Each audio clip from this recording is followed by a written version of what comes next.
Google just lost another exec working on augmented reality as it plans to woo a partner for its glasses project.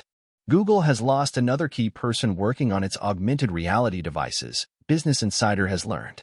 Paul Greco, a vice president of engineering at Google, departed the company this week for a new opportunity, according to a person familiar with the matter. A Google spokesperson confirmed Greco's departure, but declined to comment on other details in this story. Greco was formerly the chief technology officer of once high-flying startup Magic Leap. He joined Google in 2021 and initially worked on Google's Project Starline, before leading hardware efforts on Iris, the company's ill-fated smart glasses. Iris was shut down last year, BI previously reported. The decision was made partly because Google chose to focus on a new partnership with Samsung for a mixed reality headset more akin to Apple's Vision Pro, which is codenamed Muhan, according to multiple current and former employees. After Iris was killed, Greco moved to a new team that was attempting to develop products using technology from AR display company Raxium, which Google acquired in 2022. Insiders say Greco's team was firewalled from other AR efforts. Samsung executives had told Google they didn't want other AR teams at Google to have access to the Muhan technology, two people told BI. It's unclear how far Greco's team got before he left. Greco is the latest of a string of notable exits from across Google's AR teams, which has included Eddie Chung and Mark Lakovsky, both of whom were leads on Iris. Greco did not immediately respond to a request for comment. While Google's attention has turned to Muhan, it still sees a future for AR glasses, but one where it takes a more Android-like approach. Google is building a software operating system to license to hardware partners, rather than building glasses itself. BI previously reported that Google had two internal glasses prototypes, codenamed Betty and Barry, for building and demoing that new software platform.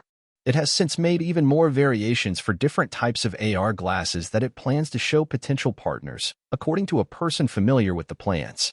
They are not taking a product approach, that person said. They are building random devices in hopes of finding a partner that can get excited. As of March 15, 2023, we will no longer sell Glass Enterprise Edition.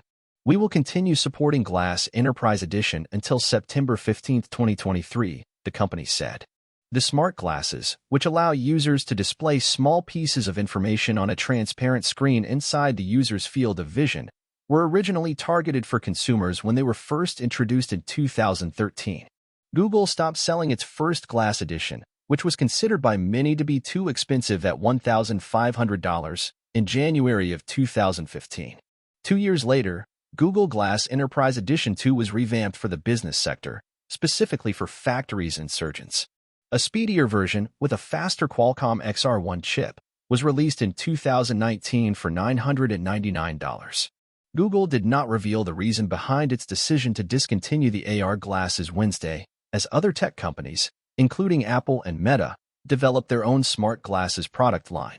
While Google announced it would stop selling its smart glasses headset as of Wednesday, the tech giant will continue to offer software updates through September 15th. Insiders say Google is looking at the upcoming CES technology trade show in Las Vegas as an opportunity to woo a partner. However, it's still possible that Samsung chooses to work with Google on these glasses in addition to Muhan, in which case sources expect they might want to secure an exclusive deal.